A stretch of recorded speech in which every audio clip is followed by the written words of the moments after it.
Truth is, I'm tired. Options are few. I'm trying to pray, but where are you?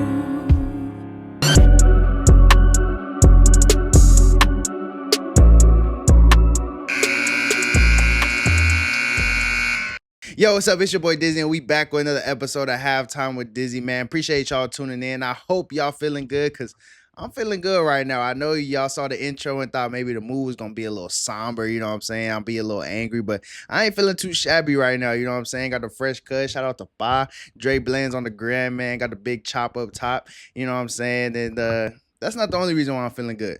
I'm feeling good because I watched a lot of football this past weekend, and I got some takes, bruh. I got some takes. I'm on my go viral shit. I got some takes, man. I realized that this year I haven't really been given true takes and true opinions.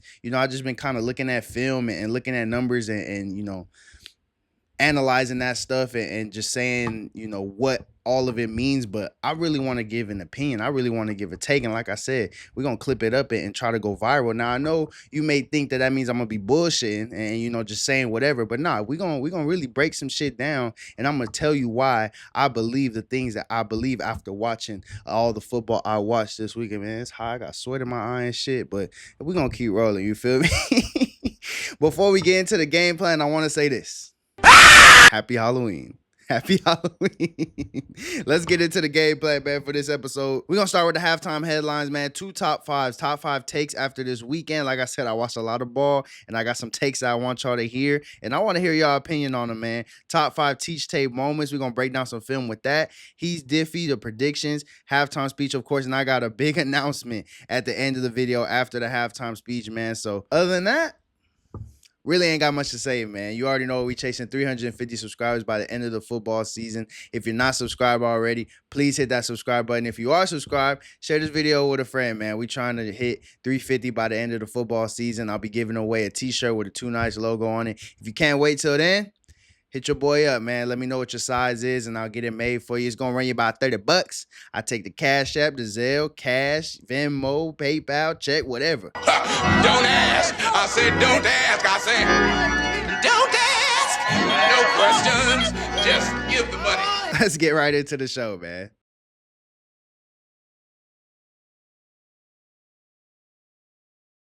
Like I said, we kicking things off with a top five. Top five. If you got a problem, take it up with my butt. He's the only one that gives a crap. And this first one, 5 takes that I have after watching football this past weekend, man. Starting with number 5.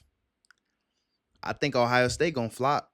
I really do. They number 1 in the nation right now, but I think they're gonna flop. And it's just because I'm watching the teams at 2 and 3 just be so dominant against better competition. Since week 1, when Ohio State played Texas, they really ain't played nobody crazy. And you got Indiana, who just knocked off Oregon recently. You got A&M, who's buzzing through the SEC, looking like straight dominant teams. I think they could both take Ohio State down right now. And based on how things are going, Ohio State's going to see Indiana in that Big Ten championship, and I think that Indiana will get the best of them. I'm questioning whether or not Ohio State will be ready to take on the best of the best after going through a cakewalk schedule. I don't think they'll be able to. I think it's easy to get complacent. It's easy to form bad habits, but not correct them and not see them when you're taking on lesser opponents and schools that you're supposed to beat up on. But when you're taking on LSU or Notre Dame and Auburn and Florida, when you're taking on Oregon, when you're taking on better teams in the Big Ten, you're constantly looking at things to get better and looking at ways to get over the hump against those better opponents. And I think that Indiana and Texas A&M are more battle tested right now than Ohio State. And I think that when it comes down to it, Indiana will beat them in the Big Ten championship, and Ohio State may not go as far as we thought they would coming into the season. Let's move on to number 4. I had the 49er and Texans game this past weekend, and all the broadcasters kept talking about was the fact that the 49ers are just depleted with injuries from Fred Warner, Nick Bosa, Brandon Ayuk. I mean, both sides of the ball, all over the field, just injuries left and right. And it had me thinking, with the talent that they've had over the years, the loaded teams that they've had, Are the 49ers the biggest what if in NFL history? Since 2020 to present day, no team has had more all pros than the 49ers. You combine that elite talent with the play calling they have in Kyle Shanahan on offense and either Robert Saleh or D'Amico Ryans on defense, and you think they've had to have won a Super Bowl, right? Nah, they haven't, bro. They've been to 2 Super Bowls and 4 NFC Championship games since Kyle Shanahan has taken over, and they've fallen short time and time again. And each year you've walked away saying, damn, what if this didn't happen? What if that didn't happen for the 49ers? What if Jimmy G doesn't overthrow Emmanuel Sanders in the Super Bowl against the Chiefs? What if Tom Brady doesn't come out of retirement? What if they don't have literally all of their quarterbacks get hurt against the Eagles in the NFC Championship game? What if Dre Greenlaw doesn't rupture his Achilles in the Super Bowl against the Chiefs? What if they know the overtime rules going into overtime that second time they played the Chiefs in the Super Bowl? It's so many what if scenarios when it comes to the 49ers, either revolving around injuries or just revolving around bad luck. And ultimately, it has me curious. I know that there's the Buffalo Bills from back in the day and there's other teams that should have won, but are the 49ers in the Kyle Shanahan era the biggest what if in NFL history? I think you can make a case for that, man. Let's move on to number 3. Now we're going to get a little spicy. Now we're going to kick it up a notch. Bengals GM Duke Tobin and head coach Zach Taylor, they're going to get fired after this year. They get fired. And it's because they failed to do the most important roles of their job. Get the right guys and coach them up. GM Duke Tobin, he fails to get the right guys on the offensive line, which is why their elite quarterback in Joe Burrow is always hurt. He fails to get the right guys on defense, which is why, they can't stop O.J. Simpson from running the ball. And he's dead. He's dead. So you take that into account, and then you go to the head coach, Zach Taylor. They're never ready to play, which is why in almost every season under Zach Taylor, the Bengals have started off with an 0-2, 0-3, 0-4 record because they're never ready to go. And why is that on coaching? Because the practices, anyone in football, whether it's NFL or West Covina Bruins, anyone will tell you that the practices in September, November, they're not the same as the practices in July and August. In July and August, coaches are on your ass trying to get the absolute best out of you so that you're ready to go when the season starts. Obviously, that hasn't been happening in Cincinnati, which is why they start so slow. So I think ultimately their last resort was bringing in Joe Flacco and hoping they can get 8 or 9 wins, which I was about to come on here and say Joe Flacco going to save Zach Taylor's job. But they lost to the Jets, which means they could lose to anybody. And if they lose to anybody, them motherfuckers getting fired, period. Let's move on to number 2. The 2026 NFL draft is going to be a repeat of the 2021 NFL draft. I count at least 5 teams that if the draft happened today, they are taking a quarterback in round 1. They're going to have to. They need to. And when I think of 5 quarterbacks going in the first round, I think back to 2021 when 5 guys were hyped up by the media and the fans and everyone else because they made a good throw on pro day. They had good numbers, all this stuff.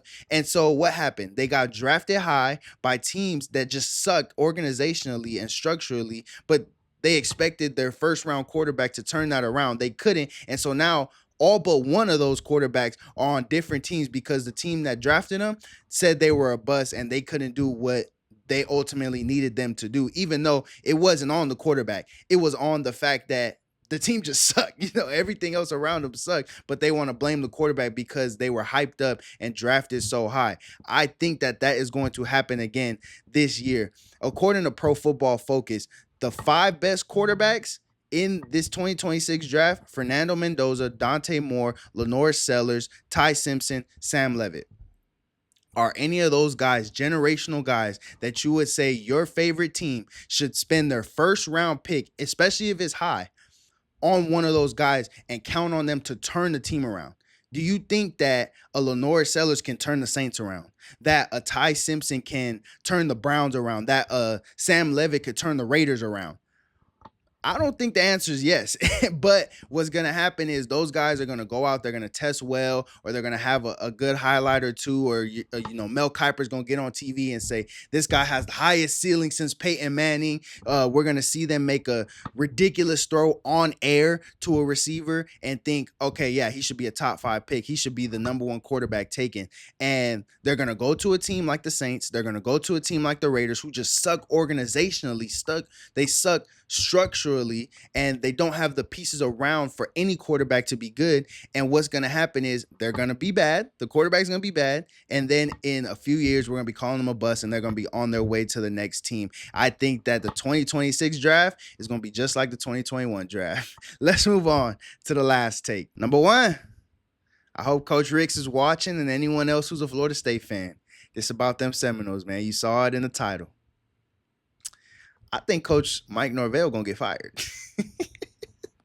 They've been struggling, man, and I think he's gone. They put out a statement saying, we're going to, we hear all the chatter, but we're going to assess the situation after the season. Translation, that motherfucker going to get fired. That's the translation. We just going to wait till after the season because we don't feel like doing this buyout right now, and we don't feel like having all of the players jump into the portal mid-season, okay? But he gone, all right? He's got to be, because last year you blamed it on DJU. Not Norvell specifically, he didn't say this, but it was just a general thought that, okay, your quarterback was bad. You had bad quarterback play, which is why, you weren't a very good team last year. Okay, cool. This year you go out, you get Tommy Castellanos, you get your guy, you get a guy that you think can lead you to national championship contention. And you may have been on the right track. You knock off Bama week 1, who is now a top 5 team. And so now it's like, okay, surely Florida State's going to be contending for a title, right? They have struggled all season long, and now they're looking at not being in the ACC championship, maybe not even being in a bowl game. And so who are you going to blame now? You got to blame the coach at that point. And in a world where James Franklin's getting fired, Mike Gundy's getting fired, you bet your ass Norvell does not have a secure job right now, okay? So I personally think Florida State will move on from him. And so then the question, when a school moves on from a coach, who's going to replace him? Who's going to come in? I think that there's no better answer than a Florida State legend, an NFL Hall of Famer, and a guy who is the most famous and convincing athlete, coach, whatever you want to call him, on the planet. Primetime Deion Sanders. Yep, I said it. I think Florida State, at the very least, should attempt to bring in Coach Sanders, man, because at the end of the day, I believe that it will be the best of both worlds colliding. It'll be a school that has the resources, that has the ability to, fund NIL and fund, going out and getting the best players, and a coach that everyone loves, that everyone's going to want to play for, and everyone's going to give their all for and try to win a national championship for.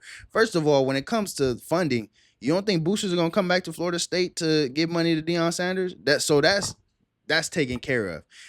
Coach Norvell hasn't seemed to get the best out of these guys, hasn't seemed to motivate these guys, hasn't seemed to, put a good enough group together, gel them together, and have them ready to go on Saturdays. I think Coach Primetime could do that, but he just doesn't have the resources at Boulder. And at the end of the day, geographically, who the fuck wants to go to Boulder, Colorado? But I could guarantee you, a lot of people want to go to Tallahassee, Florida, which is why Florida State always has a top recruiting class. So when you combine Deion's experience, Deion's coaching, Deion's cachet and all that stuff with the resources of Florida State, I think it would be a perfect marriage. I think you add on to that he's an alumni, he's an all-time great, probably the greatest player to ever come out of Florida State. I think that it's a great marriage that should happen, or at least be considered. This isn't a rumor, or I haven't seen or heard this anywhere. So this is coming straight from my dome. So give me the credit if you hear this anywhere else, and subscribe to a nigga if you like that take. But yeah, I think that Florida State should at the very least make a phone call and check on Coach Primetime, see if he want to make that move to Tallahassee, Florida. That's my 5 takes after this past weekend. Please let me know what you think in the comments, man. And let's move on to the next top 5. Top 5. If you got a problem, take it up with my butt. He's the only one that gives a crap. This next top 5 is top 5 teach tape moments, man. We're going to break down a little bit of film, some great plays that I saw this past weekend. I think this is a great segment for my young guns who are playing right now, or if you're a parent of a player, a boy, or even a girl, because, there's girls flag football right now, or even if you're just a fan of the game, you don't have a kid playing, you don't have a nephew or anything playing, you're just a fan of the game, this will help you appreciate what you're watching a little bit more. Let's get into the first clip. Okay, so this first clip, I gotta show love to my tight ends, man. It was National Tight Ends Day this past weekend, man. Check out number 44 on the end here, Luke Lindenmeyer, man. It's gonna be an inside zone play, and when you're running inside zone, you're gonna get a big wash from your O-line, and the running back is basically gonna read that last block on the line of scrimmage, which is gonna come from Luke Lindenmeyer. And as a tight end, your job on inside zone or any run play is to create a gap, create a hole. Usually you like to kick them out. Usually you like to take them out this way, that way. There's a hole right here for the running back to run through. But ultimately, as a tight end, you got to take him where he wants to go. And that's exactly what Lindenmeyer does here. You're going to see the end take off. Pause it here. Look at that wash right there. Look at how he gets on that top shoulder and washes him down so that it creates an easy read for his running back to take off to the outside here right now. And he goes and scores a touchdown. Shout out to Luke Lindenmeyer. Let's move on to the next clip. All right, man, this next clip, I ain't gonna lie, there ain't even really much to break down. This is just a nasty catch by Ashton Bethel-Roman, receiver for Texas A&M, man. And I just wanted to show y'all this. For y'all young guns that be practicing and messing around doing one-handed catches all throughout practice and stuff, this is what it looks like when you actually do it in a game. Take a look, man. Sit back, relax, and enjoy. He gonna come across right here on the deep over. Marcel gonna step up, fire it. It's behind him. What? One hand snag, man. What a catch. And he still goes and gets a big game for Texas A&M. I'm telling you, man, A&M got some dogs on this team, bro. And Bethel-Roman is definitely one of them. You know what? Let's take a look at the replay real quick. If I get copyrighted, so the fuck what? Dropping back. Let me step up. Oh, I see him right there. Let me just put it in his vicinity. Snag it. Take off. Oh, let's get it in slow-mo too. Yeah. Snaggy. All right, let's go to the next clip. This next one, man, Utah versus Colorado is just a great example of how to run G counter, man. And nothing gets the blood going from my brain to my balls quite like a great execution on G counter, man. You're going to get this guy motioning down and sealing off this backer right here. You're going to get all your O linemen firing off the ball, taking care of these guys on the line of scrimmage. And a guard is going to pull around and clean up anything that comes off the edge, which is going to be number 4 right here. And your running back is going to end up making the guy miss and taking it for 6, man. Let's take a look. Motion down. Seal him off. Here comes Big 71. Boom! Big hole. We don't get tackled by DBs. Let's get up out of there. This next clip, got to show some love to the DBs, man. Will Lee III, Texas A&M DB. Check out how he guards his curl route, man. He's going to stay patient, take off, follow the hip, break down, and play through the hands, man. That's textbook right there. Let's check it out in slow motion. That's textbook, man. Great job by Will Lee. Let's move on to the next clip. This last clip is from Vandy versus Missouri, man, a pivotal moment in the game. And I just wanted to show this for the players out there and for the parents of players. This is what happens when you just play 100%, full speed, balls to the wall, hair on fire, whatever you want to say, whatever cliche term your coach likes to use. This is what happens when you do that. So you're going to get a zone read by Missouri right here. And what happens on the zone read is you're going to read the last man on the line of scrimmage. If he crashes down hard, then the quarterback's going to keep it. If he stays with his shoulder square, squeeze it, whatever, then the quarterback's going to give it. And so what happens, you're going to get this guy right here. He's going to show up late, and the quarterback sees it late. So he doesn't realize that now becomes the last guy on the line of scrimmage. And so when he comes flying in, initially he wants to give it because of this guy right here. But when he sees this guy flying in, he wants to keep it, which makes it a tough read. But because this guy is playing so hard and playing with his hair on fire, he's actually going to wrap up the running back and take the ball from him and give the ball back to his offense to go down and score the game-winning touchdown. Let's take a look. Comes right in. Give me that ball. Give me that ball. Yep, I'm taking it from you. I'm taking it from you. Our ball. It ain't our ball? It ain't our ball. It's our ball, ain't it? It's our ball. Hey, it's our ball. So those are the top 5 teach tape moments from this past weekend, man. I hope you learned something from it. Let's move on to He's Diffie. Wide open man. A flick into the end zone by Jerome Simpson. Oh, goodness. First up on He's Diffie, man, one of two quarterbacks, man, that just balled out this past weekend. These quarterbacks, I don't know what they was drinking this past weekend, but they was on another planet, all right? Mason Heinstall, quarterback for Pitt, 423 passing yards in the win over NC State. Shout out to that boy right there. That was a big game, but I don't know if anyone's ever had a bigger game than this dude right here. Drew Messmaker, quarterback, North Texas, 608 passing yards in the win over Charlotte. Man, that is, I mean, Charlotte, what the fuck are we doing? Did the defense not show up? Was it routes on air? Like, what the fuck are we doing? Okay, that is insane, man. 608 passing yards. Let's move on to the NFL, where you know I gotta show love to the tight end, man. Tucker Kraft, tight end for the Packers, man, led all receivers in their win over the Pittsburgh Steelers. 7 receptions, 143 yards, and 2 touchdowns on National Tight Ends Day, man. You know I had to show love. That's it for He's Diffie. Let's move on to some predictions. One thing.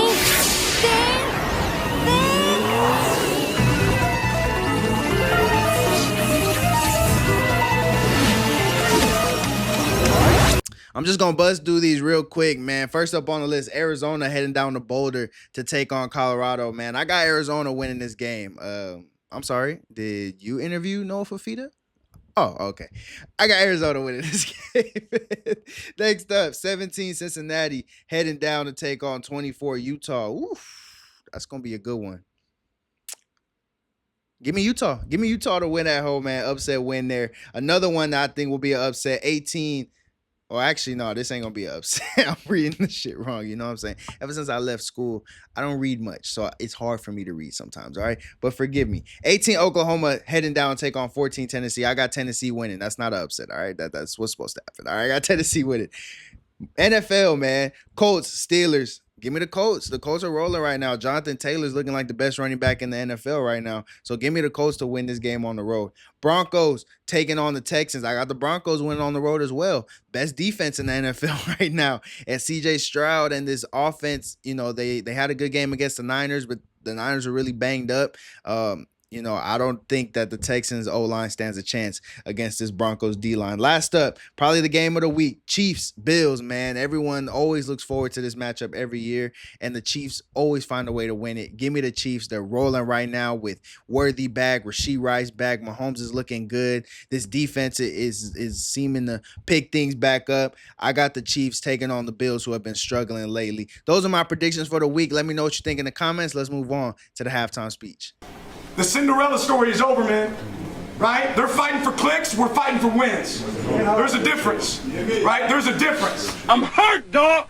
Don't ask me if I'm all right. Hell no. Joaquin said dominate, and we not doing it. I'm putting my heart in this shit, dog. Let's go, man. Let's go, baby. Let's go. Lose this one inside your heart and find out who you really are. Make sure you look at your teammate today and you come out and you give pure hell today. This team ain't ready for us. Let's prove that they ain't ready for us. Oh, get in here. Let's go. Get in here right now. Get in here. Hey, we got 30 minutes for the rest of our lives. 30 minutes for the rest of our lives. Halftime speech, man. You already know what the drill is, man. A little nugget to help you get through the rest of your day, week, month, wherever you're at. All right. Hopefully what I say helps push you through, man. If you're going through a tough time, man, I want to start things a little differently. Let's listen to this clip real quick of how Justin Fields felt after getting their first win this past weekend. You know, it's been a lot for me, emotionally, spiritually. When I was on the field, I was damn near about to start crying, but not because we won, but just because of the goodness of God and just how everything, you know, works for the greater good. Everything that I've been through this past week, everything that we've been through as a team these past 7 weeks. It was a lot of ups and downs. You know, I got a lot of support from my teammates, from my brothers, from my family, from my friends, and most of all, I'm just thankful. Thankful for the Lord's that He blessed me. I mean, shoot, yesterday I'm praying like crazy, just for a win, and you know, this I'm gonna get pretty vulnerable right here, but this week I kind of, I found myself in my closet crying, on the ground, laying down, not because of the hardships, not because of the troubles. I felt like, I was built to handle that, and I was put in place to handle this situation. But in that moment when I was talking to my best friend, how hard it was, and just, not wavering faith-wise, I just had gotten a text from my sister and my stepmom, and it was just an encouraging text on, just keep going and keep spreading the faith. And they just sent me a link on social media. And I tell you guys all the time that I'm not on social media, so I didn't see it. So that was just it was just a sign from God for me to keep going, and that, I'm in the right place. Yesterday I was just praying over and over and over again, like, just one win. And, but all that to say is that, God is real, God is good, and everything that we go through in this life is for a purpose. So, yeah. If you're anything like me, then that tugged on the heartstrings just a little bit, man. But I want to tell you, man, don't forget, God gives the toughest battles to his strongest soldiers, man. So if you're going through it right now, if things just not making sense, it's one thing after another, just know, man, you're in it for a reason. And don't focus on the storm. Focus on God when you're in the middle of the storm, man. And he will pull you through every single time. You will prevail. His plan will prevail, and you will be just okay, man. That's it for this episode of Halftime with Dizzy. Whoa! I said there was an announcement, right? I did. Another addition to the halftime speech. Better late than never, I guess. Even though I was supposed to be doing this all season, and I wanted to do it, this should be the 5th time that I'm doing it. For the first time this week, I will be doing play-by-play. I will be doing a play-by-play live stream on this channel. It'll be of Bishopamont versus Sarah Gardena, and it's a big game, all right? It has a lot of playoff implications. It's senior night for Ahmad as well. So if you're an Ahmad fan right now watching this video, or you know that there's a uncle or a grandma, grandpa, friend, whoever that won't be able to make it to the game on Friday, or you're an Ahmad alum, or you're just a supporter of the boy, all right? Be sure to share this channel, to put on the post notifications, because I will be doing a live stream of the game and be doing play-by-play commentary. I'm very excited. I'm thankful, even though it took a minute. I'm thankful to God. I'm thankful to Miss Price. I'm thankful to Coach Corey Minor for allowing me to do this, because it is, I believe, a big step towards what I want to do. Even if I don't do great, I ain't gonna lie, it may not be great. All right, it may not be shit. Okay, but at least it shows me what I got to get better at and what I need to improve on moving forward, and it'll help me get closer to my goals, man. So please, please, please, please, again, hit that subscribe button. We trying to hit 350 subs. Share this channel with everyone you know that supports Ahmad football. So that way you don't have to pay. You feel me? You don't have to pay whatever you got to pay for the little NFHS bullshit. All right. You can get a shitty service here. All right. You're paying for shitty service with NFHS. You can get a shitty service for free. All right. On that live stream, I'll be doing a pregame show breaking down some film, and I'll also have a pregame interview with senior Mason Zertucci. So yeah, I think that covers just about everything. Yeah, hit that subscribe button, man. Hit that subscribe button. And let's get closer and closer to hitting our goals, man. I just laid out everything that's about to go down, man. So just stay tuned. I'm gonna have another video for you real soon.